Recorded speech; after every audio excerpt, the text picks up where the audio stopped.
have Todd Myers with us. He's the director of the Center for the Environment at Washington Policy Center. He's one of the leading experts on free market environmentalism policy. He was formerly served as the executive team at the Washington State Department of Natural Resources and was director of public relations for the Seattle Supersonics and director of public affairs for the Seattle Mariners. I can never remember all that, but I think it's pretty impressive because he has sort of this wide diversity of interest and things that he has done. I actually got to know Todd because I read his book, or I got to know him after I read his book and decided I had to get to meet him. His book is Eco-Fads: How the Rise of Trendy Environmentalism is Harming the Environment. And as I read his book, I was dog-earing almost every single page to share with my class, because it really is just impressive, great stories that really just tell you how the world works and the reality of the world rather than these idealistic ideas that many people have, especially with regards to the environment and policy. So with that, please help me welcome Todd Myers. So I want to talk a little bit about my experience working in government and environmental policy. As she mentioned, I used to work at the State Department of Natural Resources in Washington State, where we dealt with relatively uncontroversial issues like the spotted owl and old growth timber. I currently serve on the Puget Sound Salmon Recovery Council, so I'm a salmon recovery counselor. And you know, salmon is boring too. There's no controversy over that. But there's a big contrast in the way people think decisions are being made and sort of the motives, and then how they actually come out. I like this quote talking about the romantic assumption that people put us in their political roles seek only to further, you know, the common good and doing it with total disregard for their self-interest. Now, there's one of the phrases that I least like that you hear most in politics is follow the money. That they say, oh, you want to know what that person thinks? Just follow the money and you can tell them. As if they just sell themselves for whoever is the highest bidder. Clearly that's not true, right? People sacrifice money for personal gain and for personal interests all the time. We give to charity, we do all those sorts of things. And yet in politics, people talk about that as sort of being the overriding driver.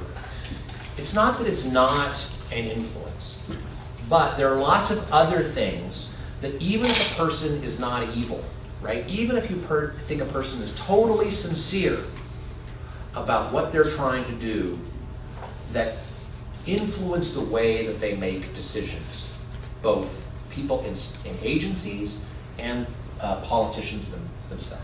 So how does this impact decision making? So when I worked at the Department of Natural Resources, I used to get this magazine called Business 2.0, which is a technology magazine, and they would talk about all sorts of cool new things, and they had an article about what's called hybrid poplar. And hybrid poplar grow very fast, and because they grow very fast, we were going to be able to substitute hybrid poplar for Douglas fir with structural timber, and clear cuts were going to be a thing of the past. I won't get into why that's baloney, but they had a picture that was something like this, and it said a clear cut in Washington State. And I looked at that and I said, I know where that is. That's right off of I-90 on Snoqualmie Pass. It's not a clear cut, it's the bottom of a reservoir that had all these stumps, and it was taken in summer.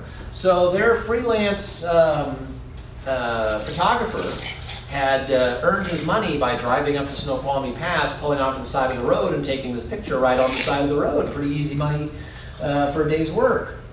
But the problem is, that's what it looks like most of the year, which is full of water. So I emailed them and I said, hey, this is not a clear cut, this is a reservoir, and furthermore, we would never allow a timber harvest that size. 100 acres is basically what we allow, which is much, much smaller than that. And in fact, you could actually see in the picture that they had, and I'm not sure you can see it there, that there was a timber harvest, an older timber harvest that had started some regrowth on the side of the hill. And I said, that's what they look like. So they said, okay, great, why don't you write something for us? And you could explain this. And so I sent it in. And it was short, but instead of actually printing my piece, they printed a little thing that said, well, we sort of made a mistake. This isn't actually a timber harvest. Although, quote, there are examples of land in Washington that has similarly been devastated by clear cut. So they had no evidence whatsoever And the only evidence that they had was wrong. So why do you think they said that? Why do you think they didn't say, you know, this is a mistake, clear cuts don't look like this? Why didn't they just go with the facts? Would it make them look bad? Made them look bad, right? They don't want to look bad. Plus, they don't know me. They probably think in the back of their mind, this guy's trying to pull something on me, and I know that I've seen ugly clear cuts. And so I will sort of acknowledge that there's a problem here, but I'm not going to give up the basic reality that there are lots of ugly clear cuts. So, does that mean that they are liars who don't care about the environment or truth? No, it just means that there are incentives for them to not let go immediately of something that they want to believe because it makes them look better. Those types of incentives exist in public policy, and you have to recognize them. Mark Twain says it is easier to fool a man than convince him he's been fooled. And the reason is because telling somebody you are a sucker is not a good way to change somebody's mind, because people don't want to believe they're a sucker. And so when they believe something like that, and you tell them, even with obvious evidence, they will still tell you, I'm not sure you're right, I'm not going to entirely give up on this. Those social rewards, not just internal rewards, but social rewards, are also very powerful in how we make decisions in public policy. So we subsidize corn-based ethanol. It is not good to subsidize corn-based ethanol. It probably does more harm to the planet than good, substituting corn-based ethanol for gasoline. We've known this for a long time. And so Al Gore was asked, so why did you do this, right? We knew that this was problematic. We knew the science said that this was going to do more harm than good.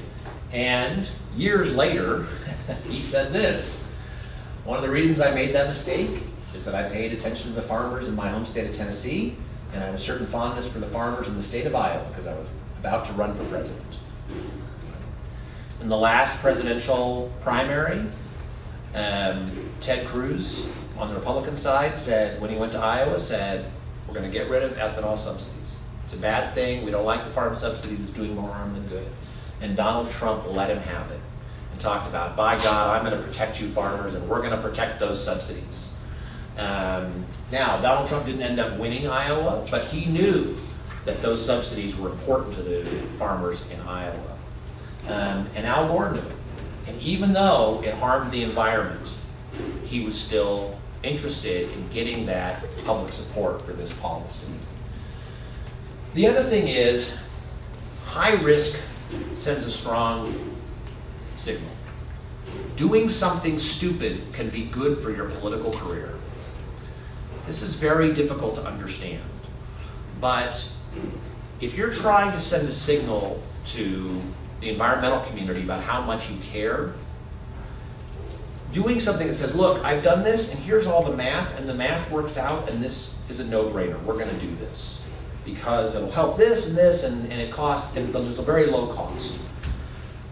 Well, what environmentalist is going to go, oh my God, that's fantastic that you're doing this very mundane thing? Right? They're not. It's like, of course, anybody would do that. The math works out. It's very obvious.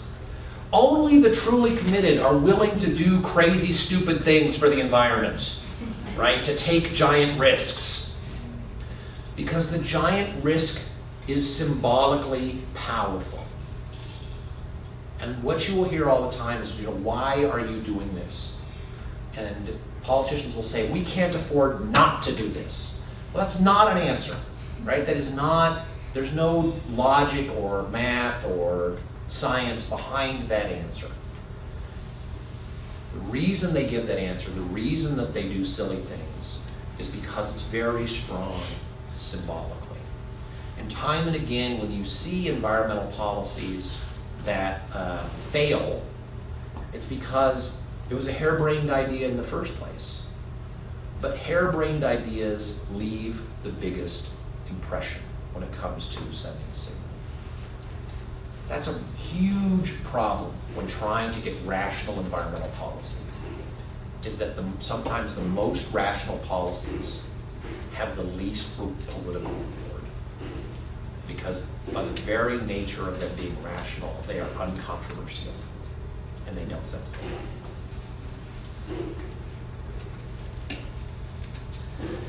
So, you also have to deal with uncertainty.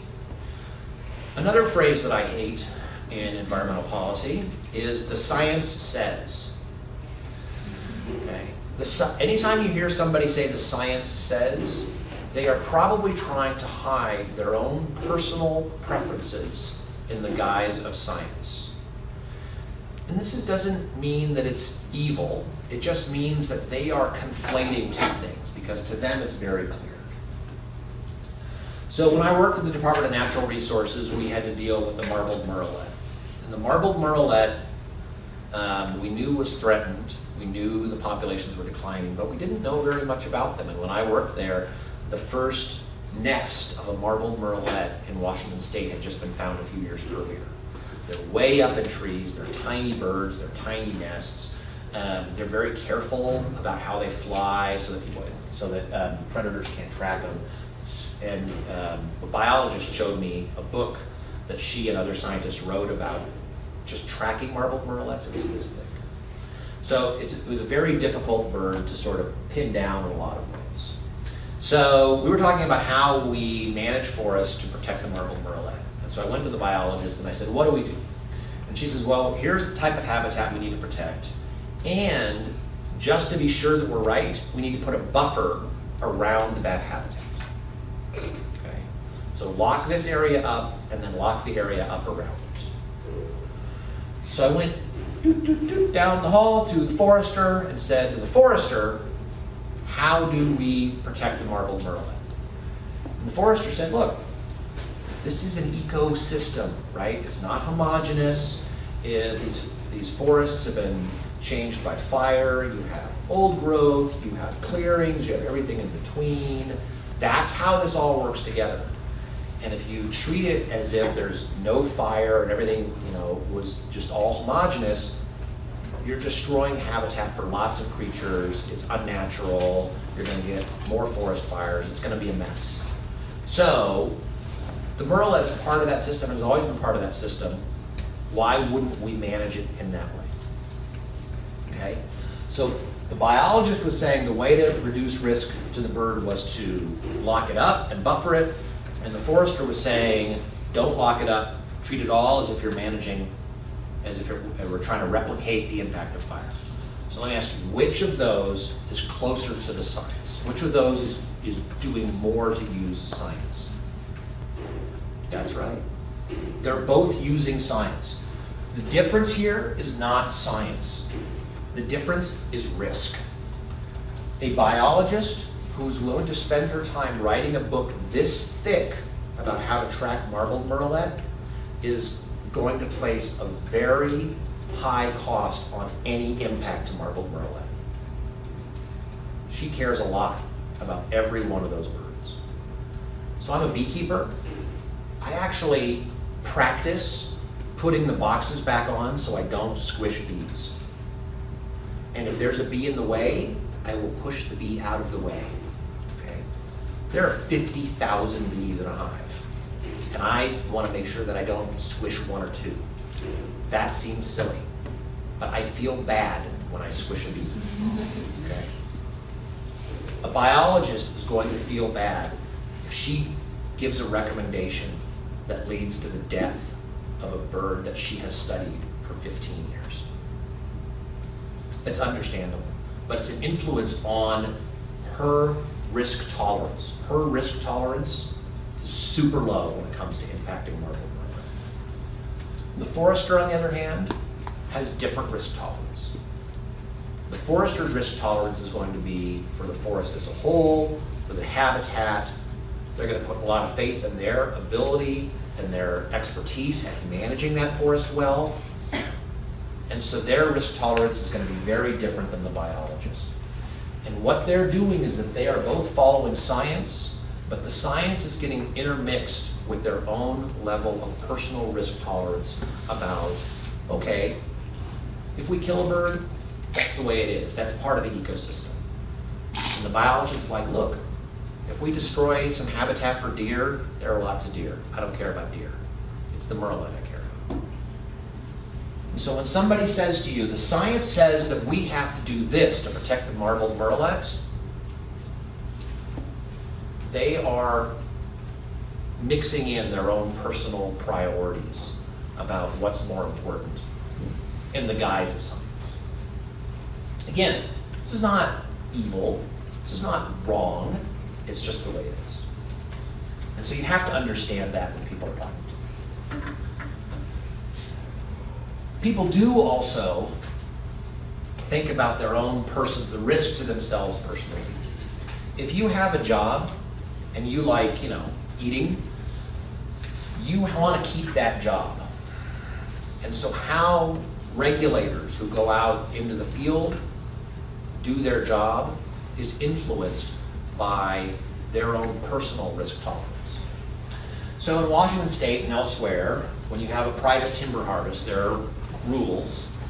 And so there'll be a forest practices regulator who will go out and look at the boundaries of your timber harvest and what you've laid out and what trees you're going to leave and the slopes that you're going to stay away from and how you're managing your rows and all these various things. And there are some pretty prescriptive rules, but every bit of land is different. And so they have to use their personal expertise to determine, okay, well, I could allow them to log there, but I've seen that in the past and it's caused problems, so I'm sort of going to say don't do that. Or people worry about this, but they've done a good job on this in the past and I'll let them log here. So it's a lot of personal decision. It's a lot of art rather than just pure science. But the question is, what happens if there's a problem on that timber harvest? So if there's a landslide on a private timber harvest, what are they going to do?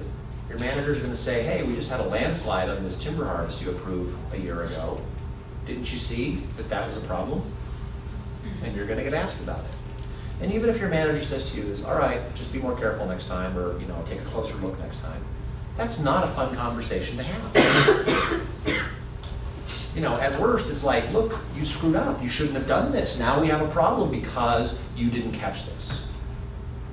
On the other hand, if the regulator says, you know what, I'm going to allow them to harvest here because, they're going to make like $100,000 more if they can harvest this.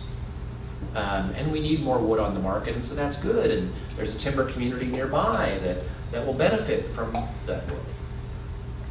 Does a manager ever call you in and say, hey, great job for allowing them to make $100,000 extra on that timber harvest? It created another job in that community. They never get that.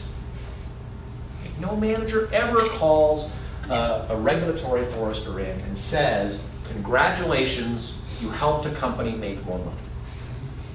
They routinely call you in to say, hey, we had a problem.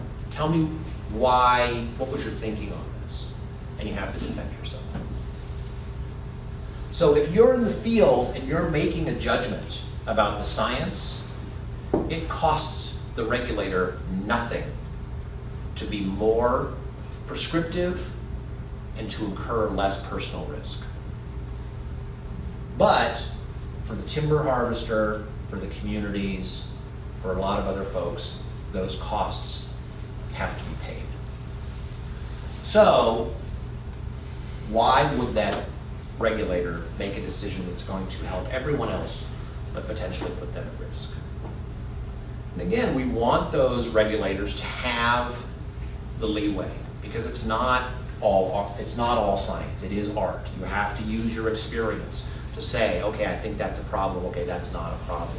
We want them to have that leeway. But when you give them that leeway, they're going to factor in their own personal risk.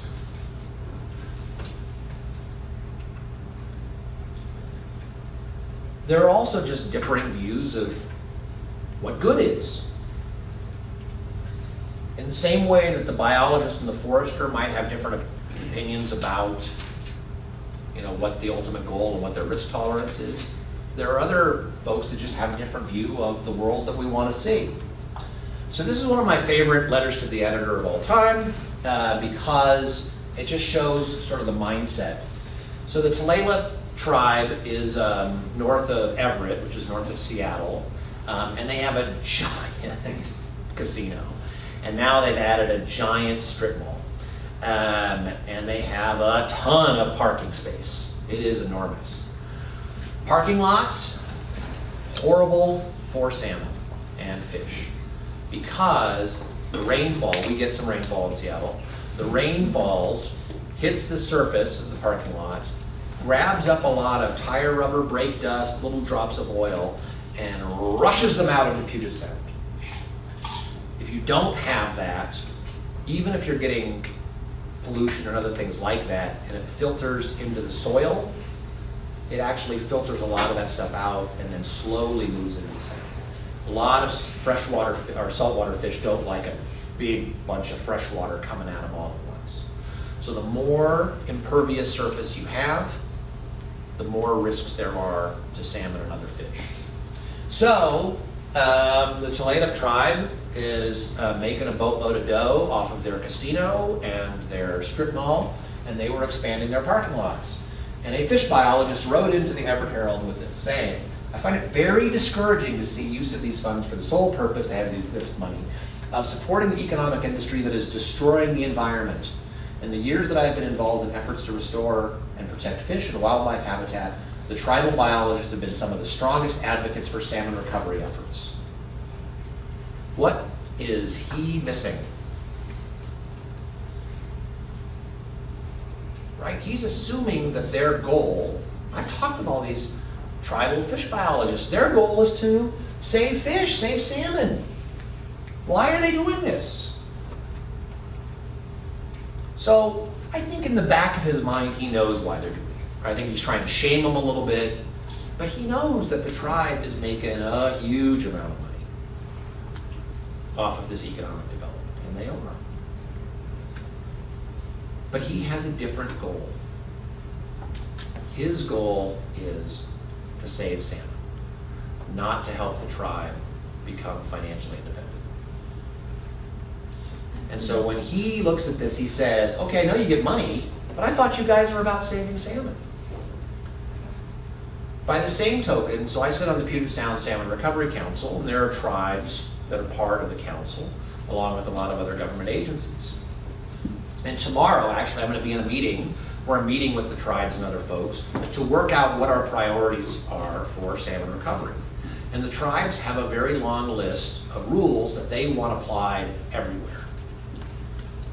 Now, to the tribes, that's very understandable because most of those rules apply to other people's land. It costs them nothing to add more rules on somebody else's land. But when it's on their land, they recognize the costs, and sometimes they make a different decision. So who pays the costs, right? You can ask for something absurd, and somebody will say, well, that's absurd. Why would I ever give that to you? And the answer is, it doesn't cost me nothing to ask, right? If you do it and I benefit, I can ask for whatever I want. I want a pony. I want you to pay for my pony, okay? I probably won't get a pony, but it's just cost me nothing to ask all of you for a pony. Holly, I'll be asking you for a pony later. So, who pays and what, excuse me, what your view of the common good is, has an impact on how you see those actions. And for this fish biologist, he couldn't figure out why it was that the tribe was willing to put rules on other people, but when it came to themselves, they made a different calculus.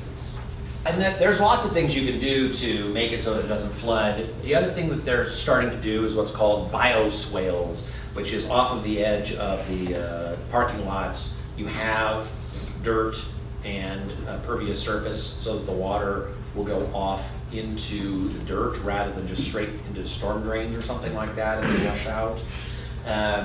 So there are things that they're doing to start to try to deal with this, and yeah, in the case of flooding, it's bad. I mean, we get a lot of rain. So earlier this year, in fact, we had a situation where we have a sewage treatment plant in Seattle, and they got so much rain. Well, I shouldn't even say that. It wasn't very much rain. I just think it's incompetence. But anyway, that's another issue. But we got about an inch of rain in a day, which frankly shouldn't be very much, and it basically flooded the sewage treatment plant and put out about 230 million gallons of raw sewage and wastewater into Puget Sound, which, and this is science, is bad.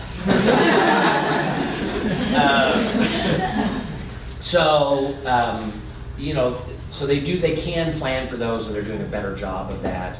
But, you know, any amount of impervious surface is going to have costs. It's going to have impact. You can mitigate that, certainly, but you probably can't mitigate it 100%.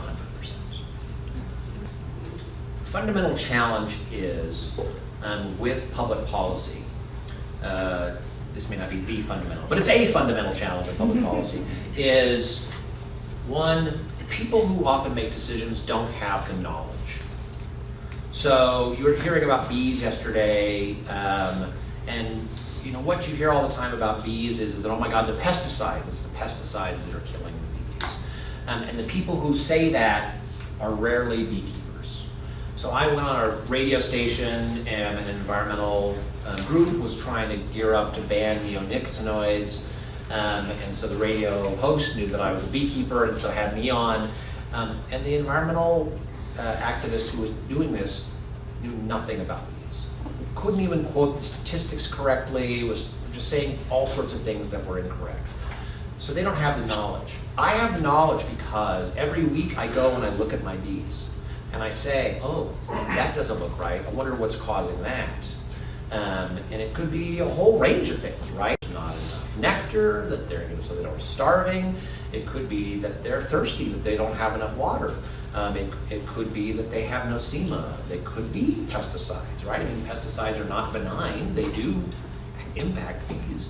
It could be the varroa mite. You know, it could be all these different things. So I have to look at that and figure out how it helps.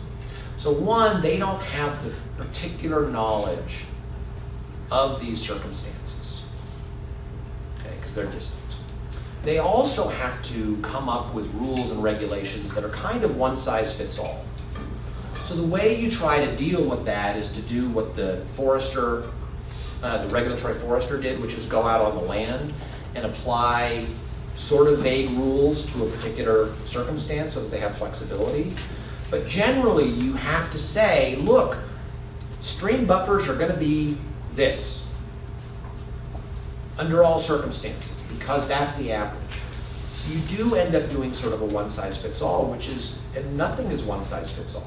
So that's the first issue, is the knowledge and how you apply that knowledge. The second thing is, who pays the cost, right? Who has skin in the game? If you don't pay the price of failure, then you don't care about the success. You're going to care much less about success if you don't pay that price. If I don't learn, oh my God, my bees have varroa mites, I need to treat them, and they die every year, because I think, oh, it's pesticides, and as long as I'm on an organic farm, I'm fine, and I don't treat them for varroa mites, I don't get honey. I want honey, right? I pay the price for that. So I have skin in the game. The environmentalist who was on the radio with me doesn't have bees. He pays no price. If he bans neonicotinoids and it doesn't help bees, doesn't bother him at all. Because he just, right? I mean, maybe theoretically it bothers him, but he still has a very warm glow from helping save the bees and banning a bad pesticide. But he pays no price for a policy that didn't work. And what's more, if you point out to people who work at agencies or politicians, hey, your phony baloney idea didn't work, right? Your ethanol caused more problems, knucklehead.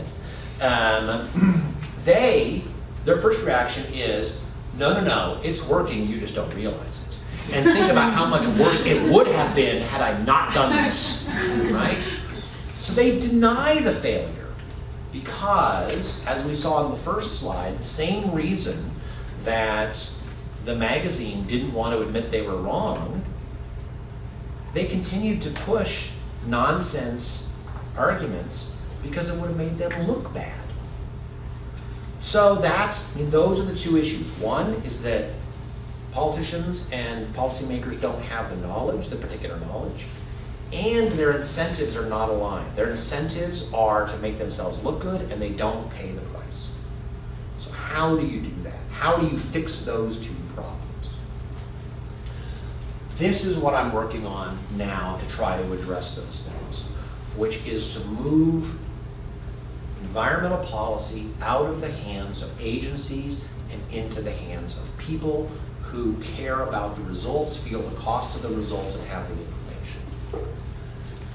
So currently the way the Endangered Species Act is set up is that once an animal is listed, there are lots and lots of regulations that go on both where that animal is and the habitat that they enjoy. And this causes all sorts of problems. First, it makes habitat protection a liability. So the minute that you have habitat on your land that is suitable for a species, you want to get rid of it. Not protect it. You want to get rid of it. And in the case, actually, PERC has a great piece, it's a little bit old, about the red cockaded woodpecker. And the minute the red cockaded woodpecker was listed, the total amount of habitat declined, right? It's the opposite of what the goal is, but it declined. And the reason is that in the dark of night, people who had suitable habitat for the woodpecker destroyed it. City of Eugene decided to protect oak trees, the oak savanna, and said, okay, you can't cut these down anymore. And they did a survey the following year after they had passed the rule, and there was a 30% decline. Okay? Because people went out in the middle of the night and got rid of it because it was a liability. So that's the first problem. The second problem is that it causes people to skew the data in all sorts of ways. So before an animal is listed, the environmental community will say, we need this animal listed because there are 7 of them left. 7, do you hear me? And if we don't do something now, they will die. And the people who own the land that is suitable habitat are going, 7? I got 7 in my barn, okay? Those things are like rats. They are everywhere. There is no need for us to list them, okay? Then when it's listed, the environmental community would say, okay, now that this is listed, they're all over this place, and all of this area needs to be protected, okay? And the landowners will say, all over this place? I haven't seen one of those in 20 years, and they are nowhere near my land, I'll tell you that much, right? Why? Why do they say the exact opposite thing on either side? Is it the data that is driving that? Or is it their incentives? It's their incentives that are driving it, so they skew the data. And there was a very dramatic case of this when I was at the Department of Natural Resources.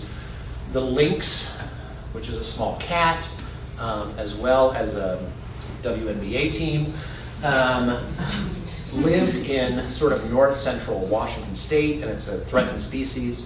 And so they were protecting habitat.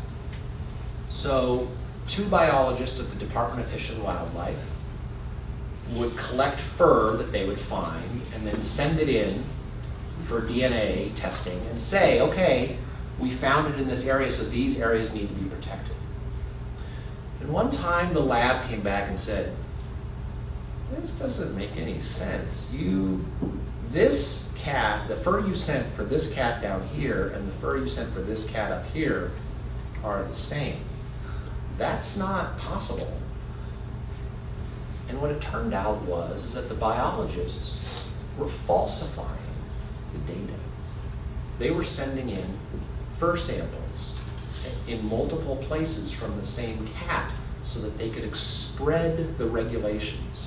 to the whole area. And they were asked, why are you doing this?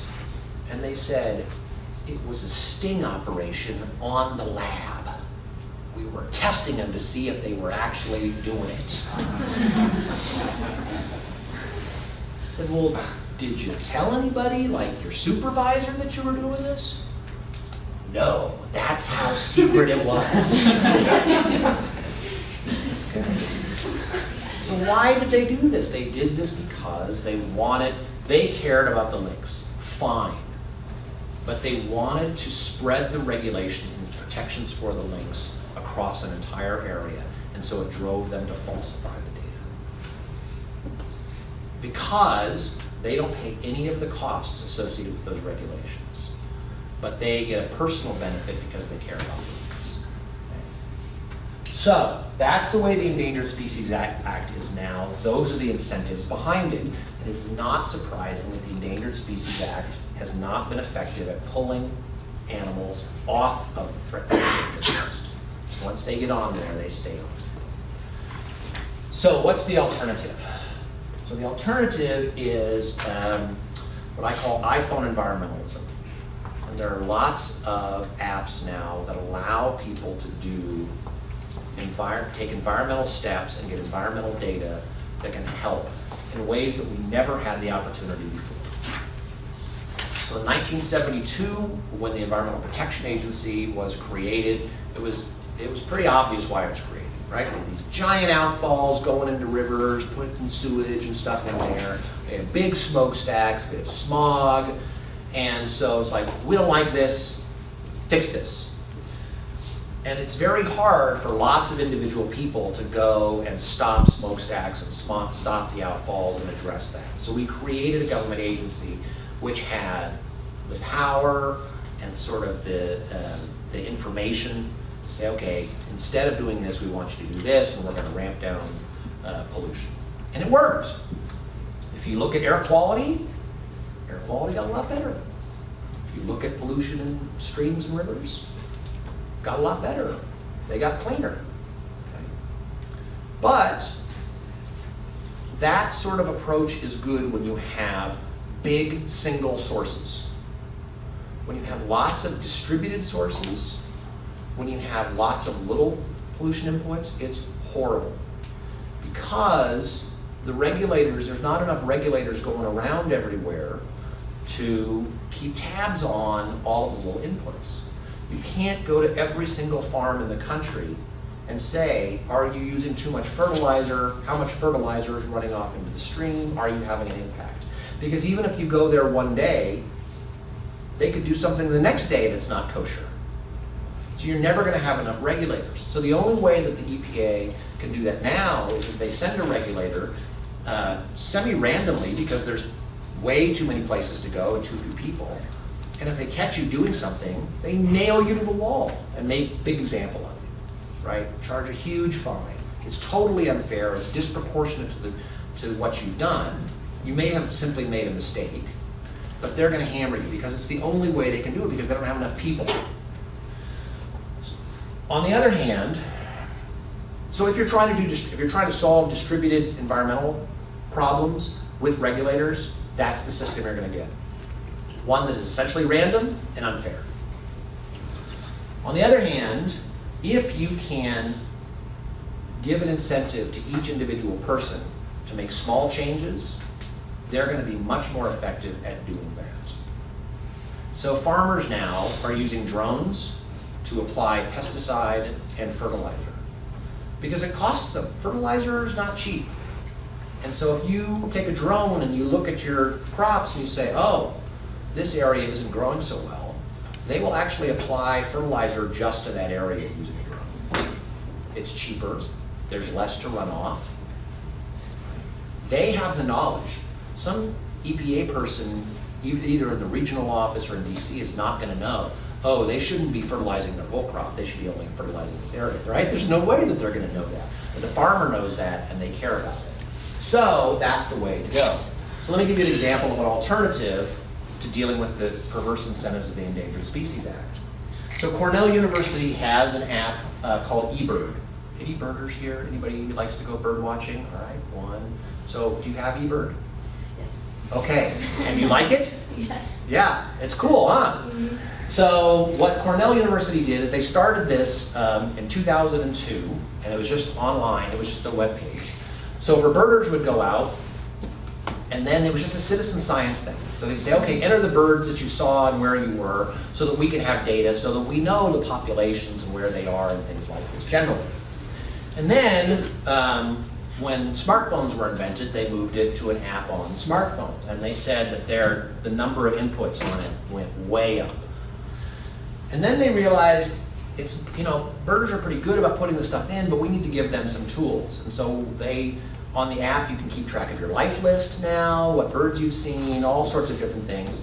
And now they're doing really cool things. I don't know if you've seen this, but birders tend to go in certain areas that are easy to get to, and whether there's going to be birds, but there's lots of places that birders don't go to because it's way out in the middle of nowhere, and I don't know if I'm going to see anything. So now they're doing what's called AVI caching, AVI caching, and they say, okay, if you go out here, we'll give you extra bonus points, right? So they've turned it into sort of a competition and a game. And they list the top 100 birders based on the number of reports and other things like that in your region, right? It's sort of like Pokemon Go for birds. And people do it, and they have millions of data points now. So it's fantastic. So not only is it helping birders do what they want, which is go to cool new places, see new birds, keep track of their life list, but also the data comes back to Cornell so that they can make decisions. So what if you have an incentive to skew the data? So you go into one of these properties and you're like, oh, I just saw 400 of these birds. Yeah. But in reality, you own this property and you just try to get regulators on your property. Right. So the question is, how do you make sure that the data is good? And they actually have done studies on that, and they actually published a paper last year about how they can sort of make sure that they know the data is correct. And one of the things that they do is that they will take the whole database and they will do a random subsample of the data so that individual data points are not going to skew the whole set. So they do deal with that, right, to make sure, because even if you're trying to do it right, you can be inaccurate. You could say you saw this bird when it was actually something else. So they do things to deal with that.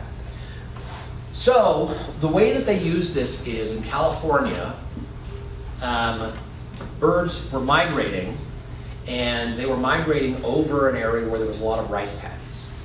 And the rice paddies were not great habitat, but they worked with the Nature Conservancy to try to make it so that the farmers would flood their rice paddies to 4 inches or something, so that it would be good habitat for the birds that were migrating. And they knew which parcels were useful because they had all this data, right? They could see where the birders went, and they said, oh, some birds go here, but a lot of them go here. This is more valuable than this. And then they did a reverse auction. And they said, okay, rice farmers, how much do we need to pay you for you to do this during 2 weeks of the year when you're not growing? And farmers would say, okay, it's going to cost me this, so if you pay me this amount, then I'll do it. And so they had all these bids in this reverse auction, and they could compare the bids to the data that they had and say, okay, we're going to work with these farmers to flood their fields.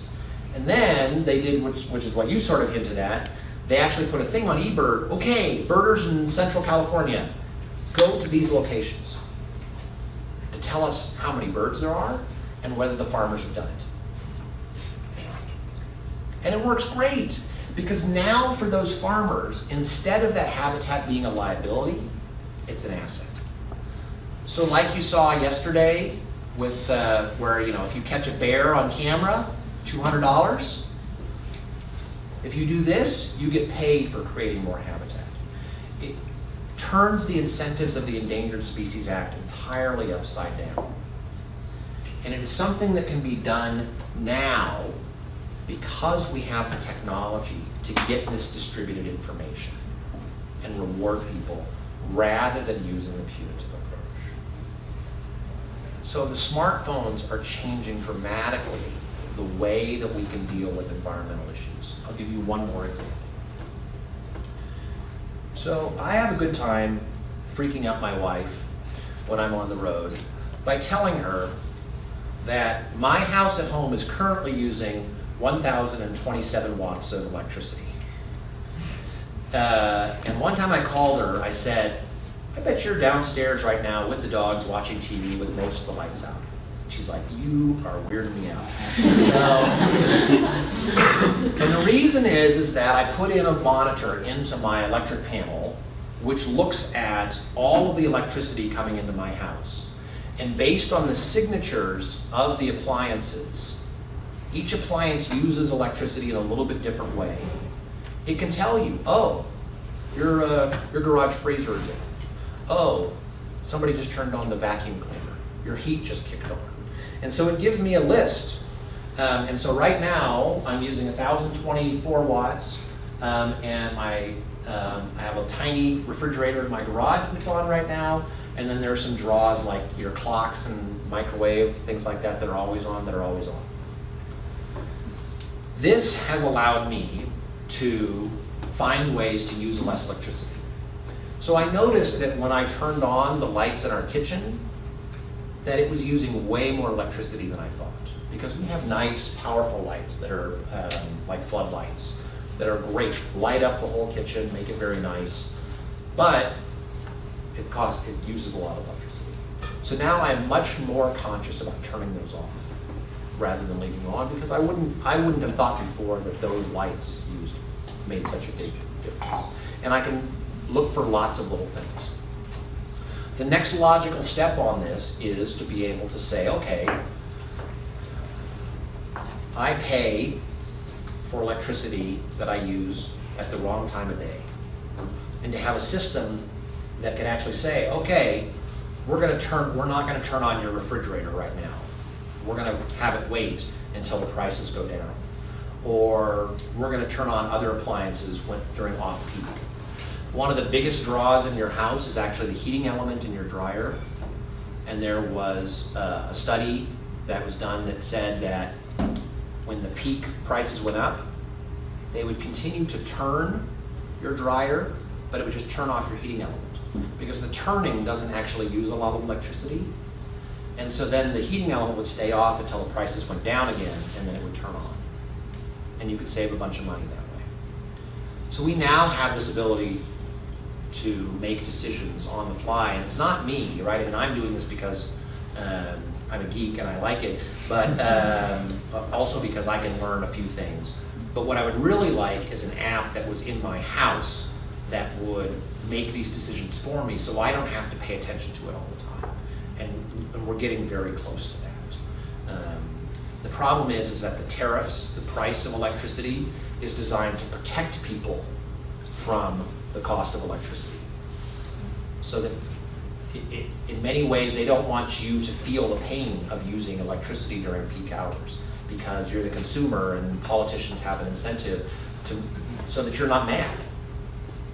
Right? If I said, guess what? You shouldn't be using electricity at the peak hour of the day, and I'm going to make your prices go way up. People are going to go, whoa, why is my bill so much? I'm calling somebody and I'm getting pissed.